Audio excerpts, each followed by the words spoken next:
Les femmes du RHDP, parti présidentiel, ont organisé hier samedi au Parc des Sports de Trasheville une cérémonie pour célébrer la victoire de leur candidat Alassane Ouattara, comme constaté sur place par Kouassi. À ce rendez-vous qui a mobilisé plusieurs milliers de femmes, l'objectif pour Kandia Camara, première responsable de ces femmes, était de se réjouir pour la réélection d'Alassane Ouattara, candidat du parti au pouvoir lors de la dernière élection présidentielle au pays. Ahmed Bakayoko, qui était l'invité principal, représentant à cette occasion le président de la République Alassane Ouattara, a saisi cette tribune pour fustiger le comportement de l'opposition.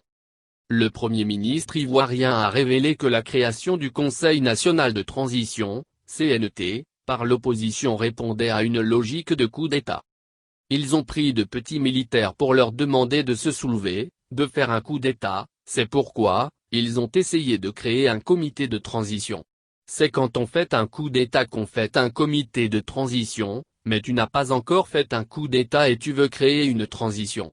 Donc, cette transition est la preuve qu'il préparait un coup d'État, a martelé Ahmed Bakayoko du haut de la tribune du Parc des Sports de Trasheville.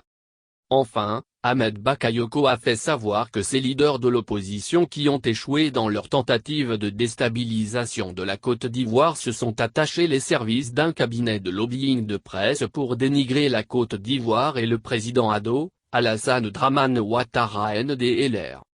L'opposition a commencé à financer les journalistes et bientôt, nous allons vous donner la liste et les mécanismes de financement pour dénigrer la Côte d'Ivoire.